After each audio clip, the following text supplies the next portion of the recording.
Tinokuchingamidza muchirongwa chenyu chama-secret nama-confessions zita ndinoitwa iye Glory. Welcome back. I hope you had a wonderful weekend.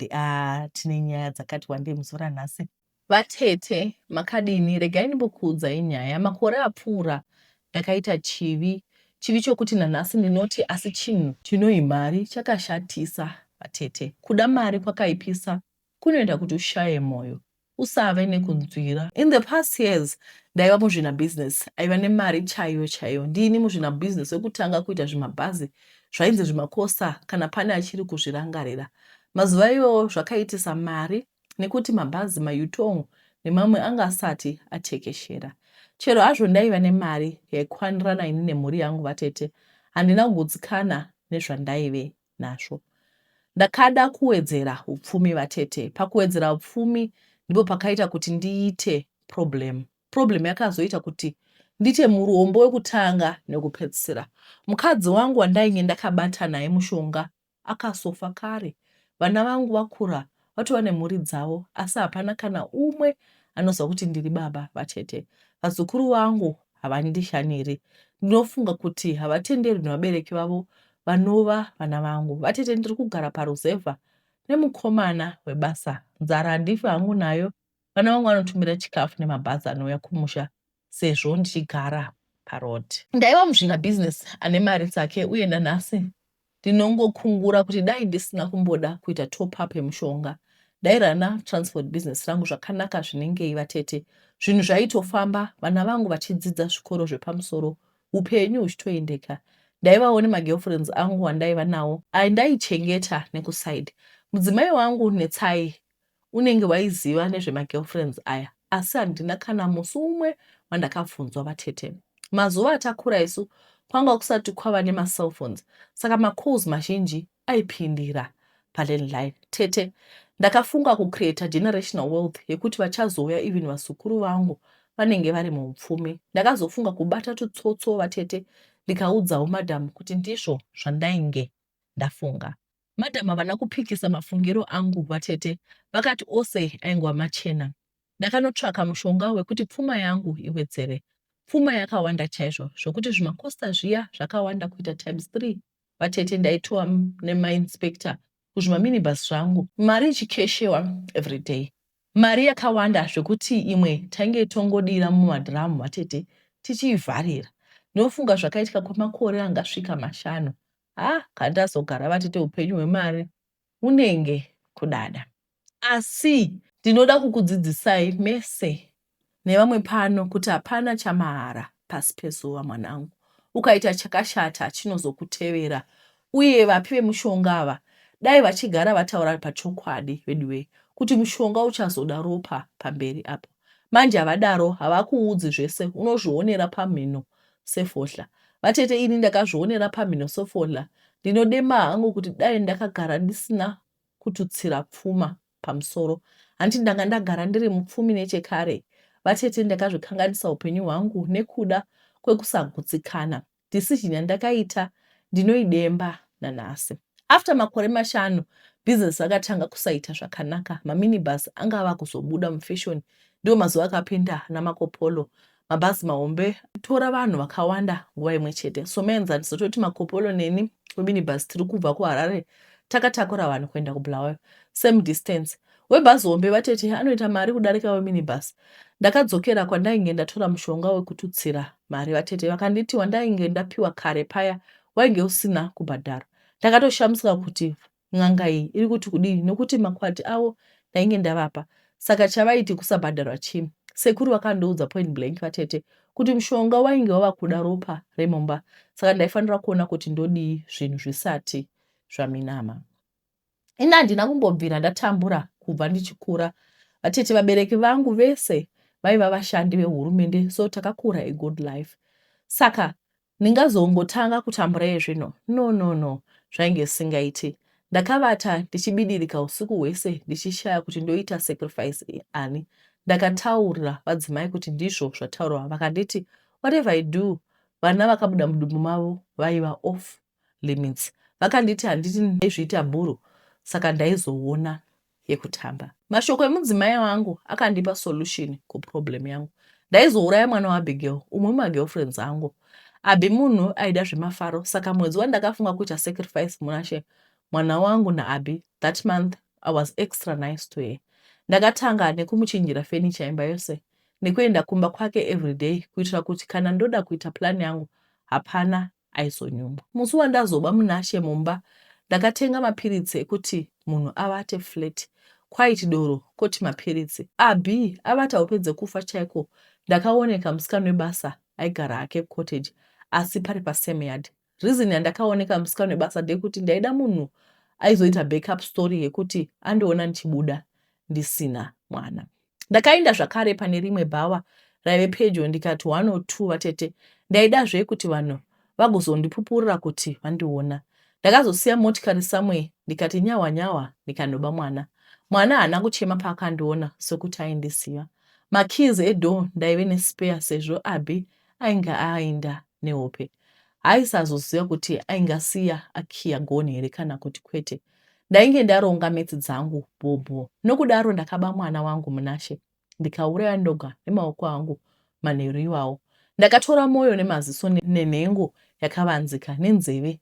Ndikaisa kuna sekuru vaya vakagadzira zvekuti ndakakwanisa kupinza bhazi hombe rimwe chete. Zvekuti ndaiziva kuti kana zvikaramba zvakadai zvinenge zvazoita. Munashe akatsvakwa vhiki rose nehafu asingawanikwi. Indaitobatsirawo kutsvaka.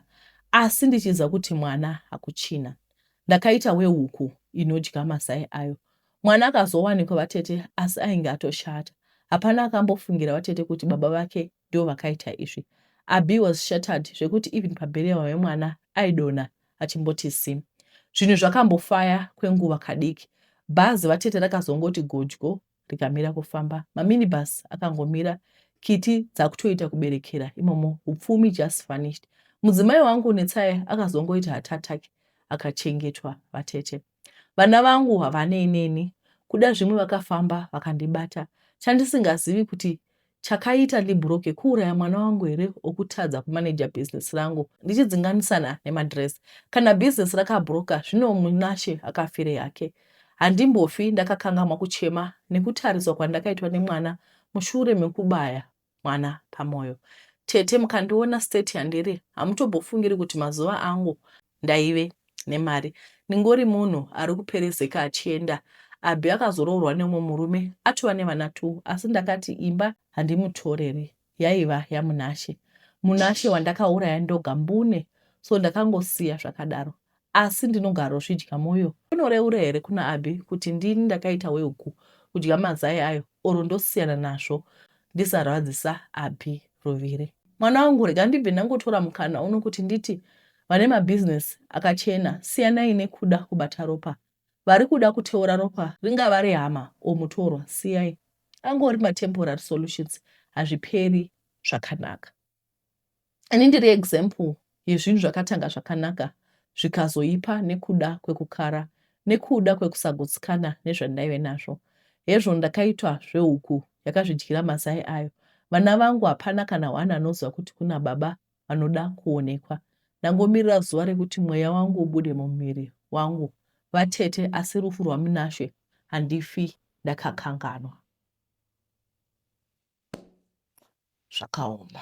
Makasimba here tete, ndiri single lady akadiwawo nembinga. Asi mbinga iyi haina kumbobvira yandivanzira kuti ine vakadzi vayo vaviri vari official vanozikanwa nekuzivana vatete. Mbinga yangu iyi ine imwe girlfriend ama 2K kuzotiwo iniwo early 30s.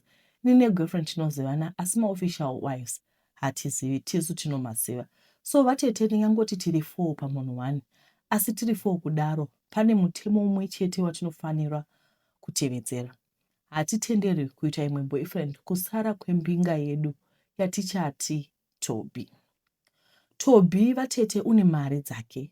Vamwe vangabvunza kuti ndakadirei munhu ane trailer yavakadzi. Haisitombori nyaya yekuti ane mari kwete, asi Toby munhu anonakidza vatete zvekuti kana uinaye you feel young again. Toby akatanga auya nerequest yekuti ndimuitire mwana asi ndakaramba sekuti ma-terms and conditions ake ndaive ndisina kumafarira. Saka takazongotenderana kuti tichange tingotamba ma-adult games. Toby aidazve kunobvisa mari kumba kwedu vatete asi again ndakaramba kuita third wife kwaisandiitira zvakanaka, so ndakazongoramba ndiri girlfriend hangu ndiri kumateresi. Vatete, even maadult games zvainge zvakaringana. Toby one day akazondikumbira threesome vatete inoinvolva iye Toby nesu magirlfriends. Ndakati andipe time ndimbofunga nezvazvo. Toby aiti ifetish yanga agara ainayo yaida kuzadzikisa. Ndakaenda kumba ndikagara about 3 days ndichiweya mapros and cons threesome iyi vatete. Ndipo pandakatanga kusangana nehope dzakasiyana siyana, kuratidzwa mafambiro aiita nekubata kwainge aita. Mistake yandakaita ndeyekumuudza hope dzangu dzekutanga. Ndakarora Toby achiita senge akabereka umwe murume uyo aita senge ari kuita bonde naToby, Toby achiita bonde nemumwe mukadzi. Vatete, hope idzi dzakandishunguridza kuti dzairevei. Ndakanzwa inzwi richiti tarira chokwadi chawakatarisana nacho. Nekupusa kana kuti ndiko kukampena kudiwa, ndakaudza Toby zvandange ndaroteswa. Vatete, naturally I'm a dreamer. Chinhu chose chinoitika mukati meupenyu hwangu ndinenge ndambochiratidzwa. Asi hope idzi dzakandinetsa kuti dzaimborevei. Pandakaudza Toby hope idzi akangoti asori muprofita. Asi kubva zvandaudza Toby hope idzi, communication from Toby yakatanga kudzikira. His behavior nezvaisimboita zvakatanga kuchinja bit by bit. Pasina 3 days ndakarota dzimwe hope. This time Toby aita sekuti akandiroodza kuna baba vake vakafa about 20 years ago. Baba vaToby handinambobvira ndavaona. Vainge vakapfeka sheti yeblue vachiti Toby ainge andiroodza kwaari. Vatete, ndakatiza kuhope koko ndichipinda mumikoto dzamara ndapinda mumushikashika. Ndakamuka ndiri more puzzled than ever. Hope idzi dzairevei dzose dziri mbiri, cause paita sekuti pane message behind hope idzi. Asi message iyi yaiva yei uye zvaipindirana papi nerelationship yangu naToby.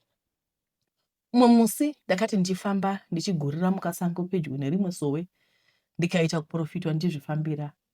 Pekutanga ndakatoti vatanga maprofita kuda kutsvakana nenyaya dzisinei navo. Ndakapfuura nenzira pakatumwa musadare kuti andimhanyire vatete. Ndikapiwa mucheka wekumonera. Muprofita uyo akatanga kutaura nezvekufambidzana kwangu naToby. Akati, amai, dai magona masiyana nemunhu amuri kufambidzana naye, hapana chakanaka chiri kubuda pari. Muri kuitwa mukadzi wechikwambo, ine ndazoona mapiwa hosha pamberi penyu. Ndakapiwa dombo vakati ndigeze kwemazuva 3, pane zvandichasangana nazvo. Ndakangotevedzera kuti ndodii. Imwe nyaya ndeyekuti ndaida kuprova muprofita wrong kuti Toby aive nemari iri clean. Ndichipedza kugeza zuva rechitatu, ndakafonerwa naLiberty garden waToby. Liberty aindiziva nokuti ndaimbosvika naToby kune imwe imba yaigarwa naLiberty nemhuri yake. Toby imba iyi aisaishandisa vatete. It was his private lodge. Liberty akanditsanangura kuti aindifarira, so anga asingadi kuona future yangu ichirasika kudaro. Liberty akatanga kunditsanangura kuti kana mwedzi wagara panouya n'anga dzakasiyana siyana, uye Toby anenge ane mapictures evasikana vanenge achifambidzana nawo. Vasikana ava anovashandisa for ritual purposes. Anoti one day Toby akauya nenyanga, saka vainge vasina kuvhara maketeni zvakanaka, so paipiswa picture raAngela. Angela anga ari girlfriend yaToby, asiko zvino akapinda mupsychiatric ward. Anga ava kuona zvinhu zvisina anoona kusara kwake oga. Vatete, aiti izvi zvinoitika kakawanda, ende vasikana vanenge vafambidzana naToby kazhinji havana zvisvinu zvavanozomboita pamberi. Liberty akatonditaurira kuti umwe musi doro akasangana ne1 of n'anga dzaToby, akabvunza kuti unoshanda sei pamunhu akabata mushonga unotyisa kudaro. Akauraya baba vake nekuda kwokuti iye aite mari. Pakangotaurwa naLiberty kuti Toby ainge auraya baba vake kuti aite zvemushonga, a lot of things started making sense. Ndakabva ndangoziva kuti Toby ainge onetswa nababa vake vainge vafa, zvino ainge oda kundiroodza kwavari kuti ndiite mukadzi wechikwambo chebaba vake. Dzimwe hope dzaizvidudzira dzoga. Kuda bonde kwaToby aiva nechainge akasenga chaimutuma kuti afambe achichinja vasikana kunge maunderwear. Ndakatenda Liberty akakumbira kuti ndisamutengesa kuna bosi wake Toby. Ndikamutsidzira kuti ndaisazomutengesa. nanhasi kwadova negore nyaya iyi yaitika. naLiberty tiri magood friends. Toby hatina kuzombotaura tose zvakare up to this date. Manje kana aida kundipinza mune zvakaipa achishandisa excuse ye3 ainge anyangira. Yaona vatete ndakatiza neupenyu hwangu, ndakazodzamisa pfungwa ndikaona kuti mazuva ndainge ndina Toby maasuzi angu ainge asachafambi. Ndainakidzwa nezvisikimani zvaiburitsa. Zvevarume vevanhu ndakasiya, zvemamarried boyfriends ndakachera chikombo. Vatete hakusi kudiwa nembinga kunoita kuti munhu wese apinde machena. Dzimwe mbinga dzinotokusiyira zvakaipa kana kukusiya wapinda muzvakaipa. Yake iri energy here Toby kuita 4 different vanhu at one time. Vasikana dzidzai kushanda nemaoko enyu. Mazuva ano cheGods industry yava kutyisa nekuda kwevanhu vane mishonga. Iko zvino ndiri busy nemaasusi angu vatete, nendiri happy kunge kamwana kari muhappy. I forgave myself zvaizvezvi musikana ari happy. Ndiri single asi zvevanhu vevanhu bodo. Thanks tete. Please hide my ID.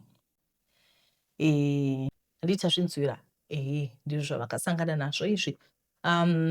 Regai tiverenge nyaya inotevera. Muri sei tete ndiisirewo pachannel. Vamwene vangu vanogara kumusha saka vanombopota vachiuya kwatinogara kana vawana mukana. Kazhinji pavanouya vanoenda kunoona hama uye ndini ndinovaperekedza. Vane tsika yekuti pandovaperekedza tikasvika pamba patinenge tasvika pehama, let's say vasvika pachida kuitwa washeni, vanototi siyai muroora anoita kubva wapinda mumba vogara vachiita nyaya.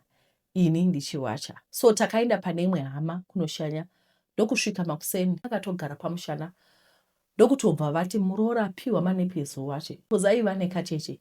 Ini manepis handitowachi, ndoita zvemapamba, but ndakatonzi wacha.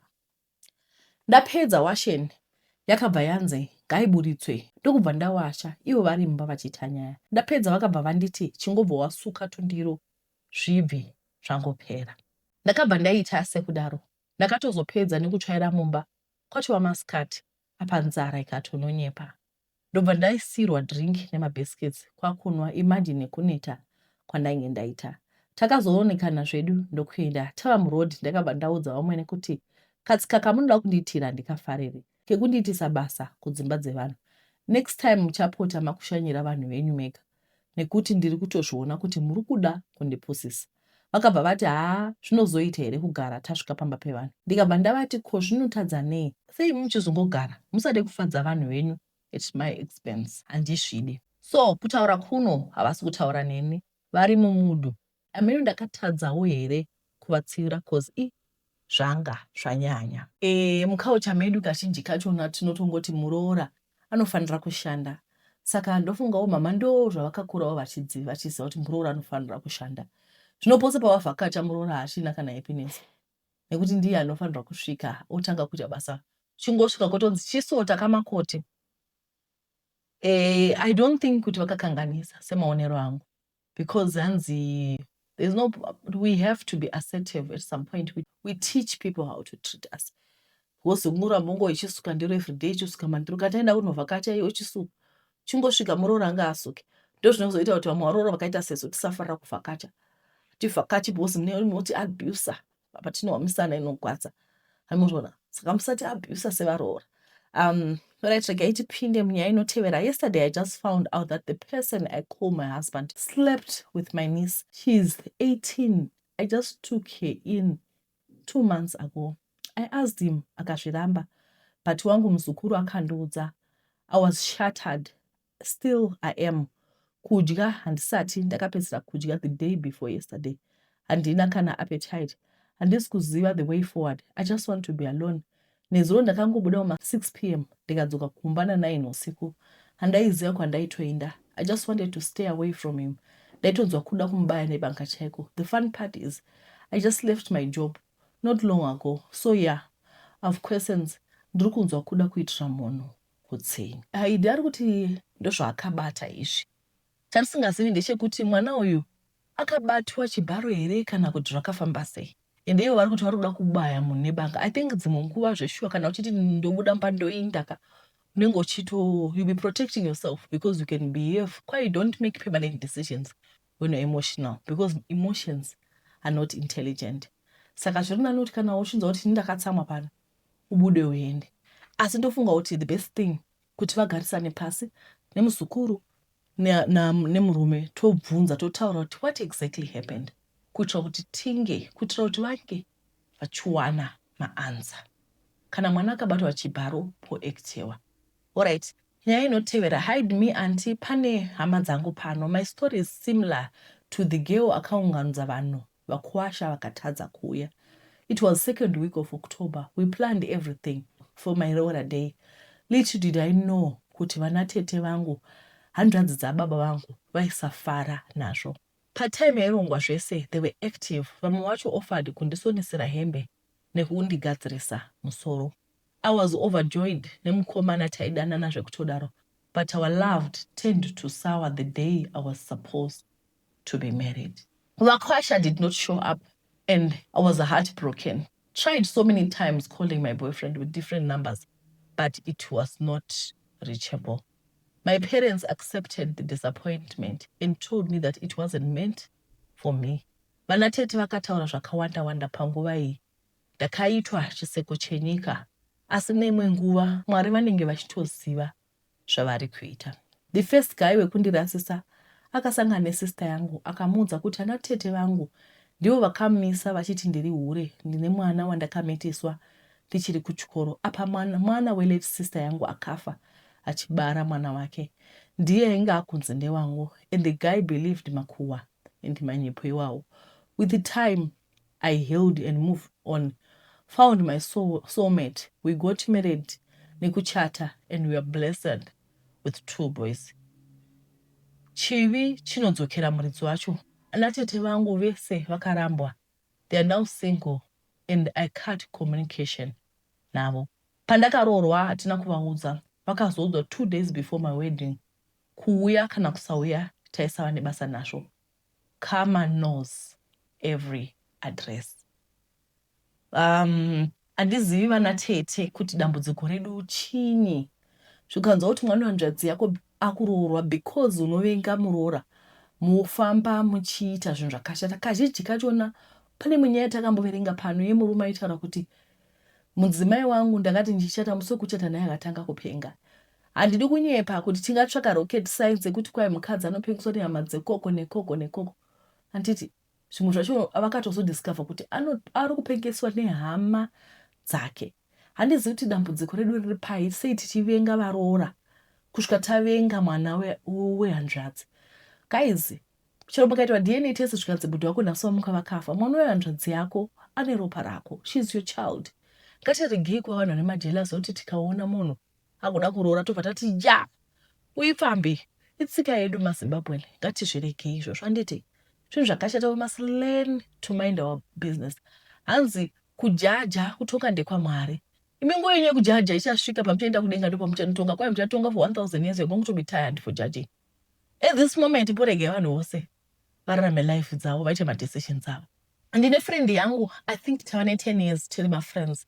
So zviri kuitika ndezvekuti murume wake akandipfimba ndikamuda nekuti ndakangochivawo lifestyle yavanorarama. Hapana chavanoshaya mba mavo. Ndave ne 2 years ndichida nemurume wake. Hana chaari kuziva.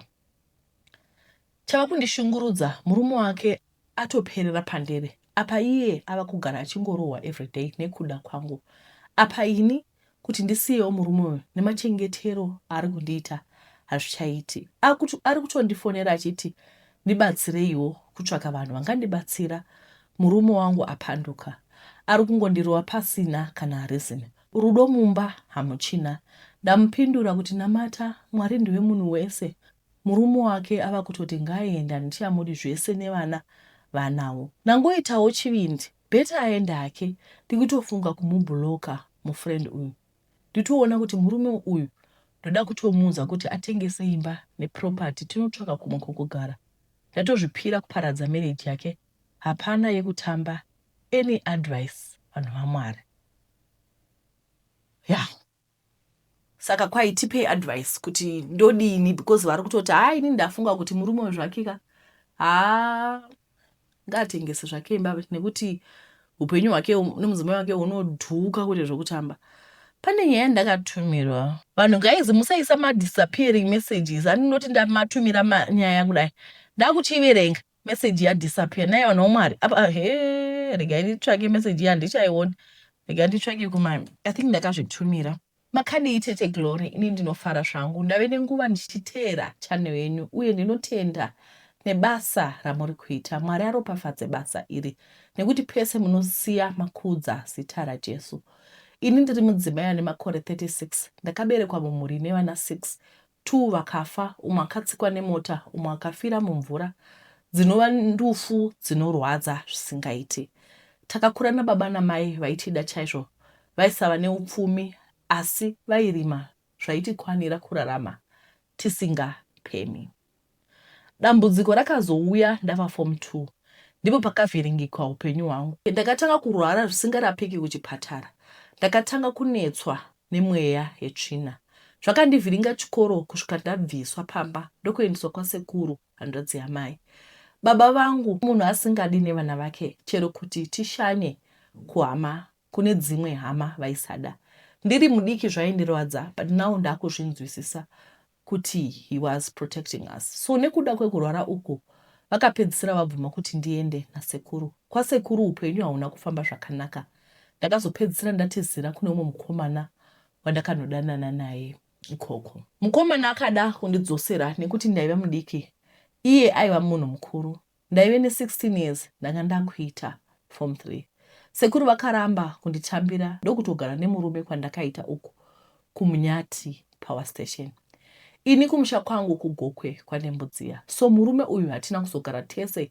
Ndakaita naye mwana 1 mukomana. Ndakadzoka kumba iye akati ava kunotsvaka basa. Handinaikwanisa kusara neni. Vabereki vake vainge vafa.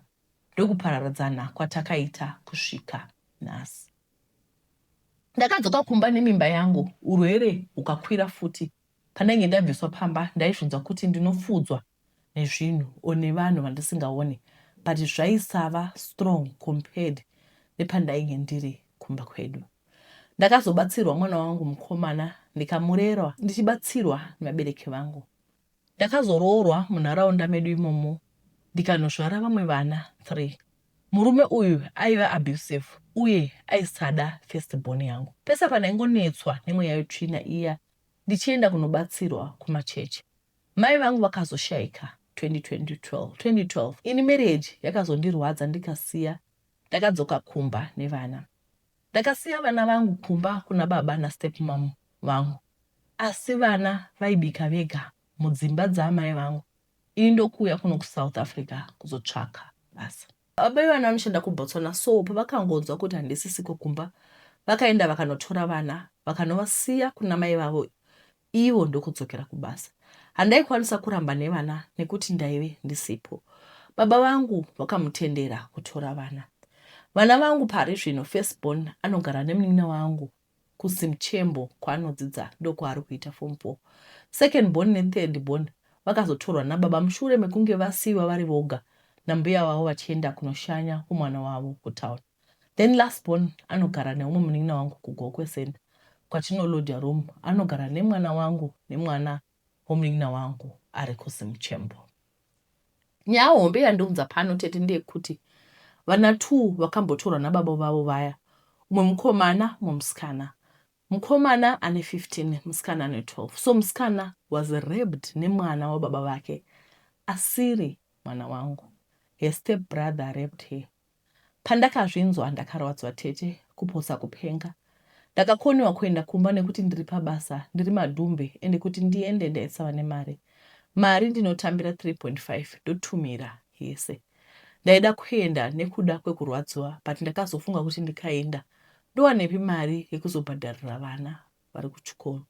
Kotizve uya anogara kuGokwe Center nemunina wangu azokwanisa kubhadhara mabills acho ari ega. So tete ndiri kutsvagawo vanoda kuchengeterwa musha vachindibhadhara ndikwanise kunogara nevana vangu panzvimbo imwe chete. Vana vari kunzi havachateereri, vakungoita semombe dzemashanga. Please muri yeZimbabwe ndibatsireiwo. Sorry nekurembesa. Ndakabva ndabvunzwa kuti mwana anonzi akarepewa ari sei. Vakati mwana anonzi ari right. Handisati ndamuona, ndiri kuda kuenda kumusha December. Ndobva ndarega kudzoka. ndobva ndabvunza kuti did you talk to ye? Ndakataura naye anoti ndiri right uye anoramba kuti handina kurepiwa, but ticha vake vanoti before asati ataura ndakaona machanges parutini yake yekuenda kutoilet kunoita wet. Vati anogona akanzi usazvitaura. Chimwe chinoita kuti nditi akadovatiwa naye baba vangu ndakavafonera madeko vachiti akuita zvevakomana. Saka guys, ndo nyaya iripo iyi. Mwana anogona kana mwana akaabhiswa anotaura here, hataura anenge achitotya.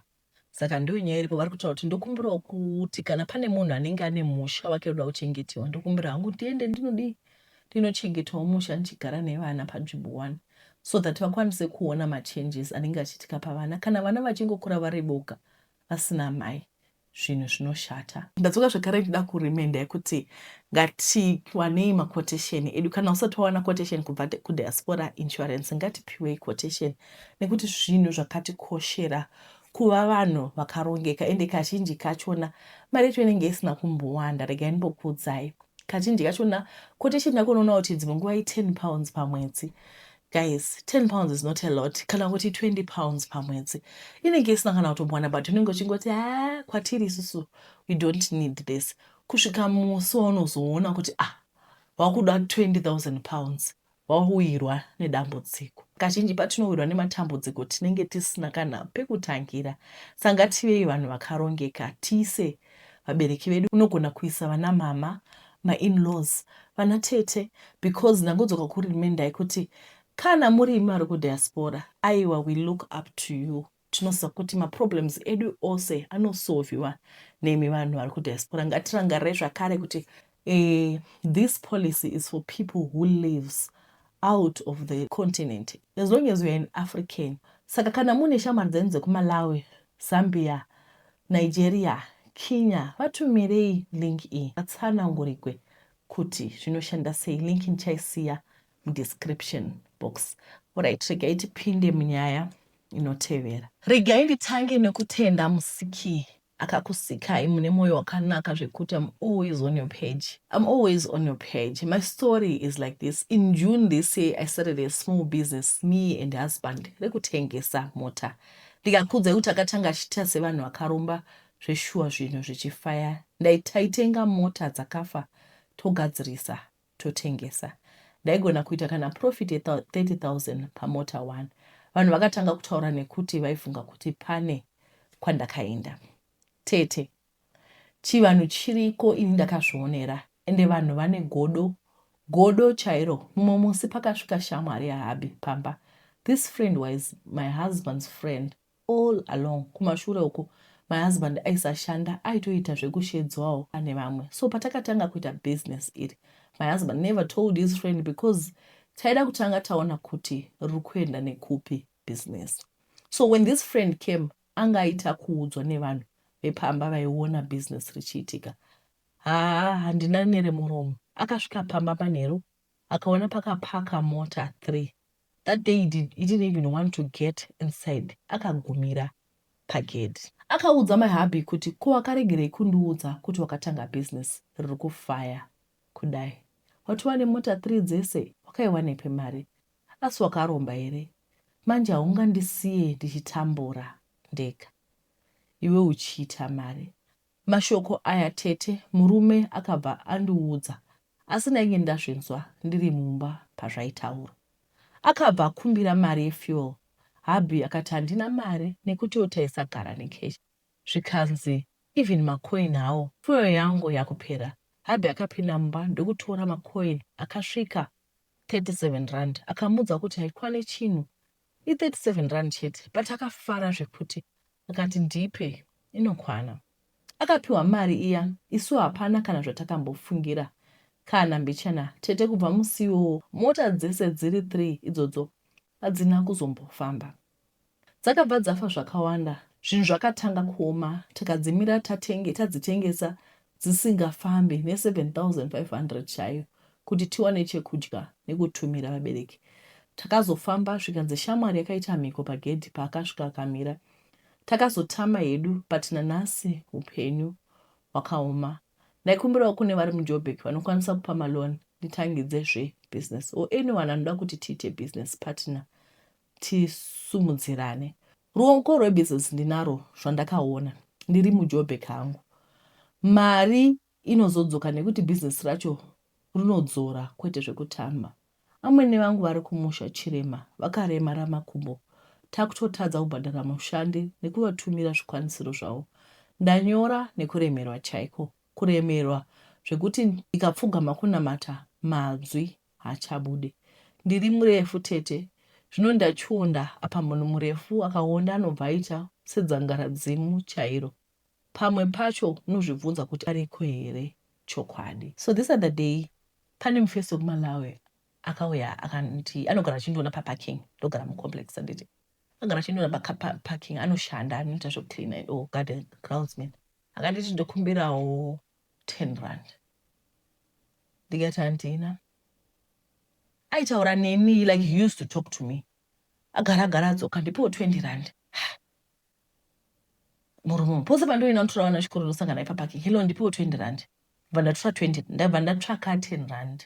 I think ndatsvaka 20 rand. Unoti unongosomboreta kana makoini ndosangana na 20 rand. Mwana wangu ane zvibusiness zvake zvaanoita kuchikoro ndobva ndipa 10 15 rand ndobva ndamupa.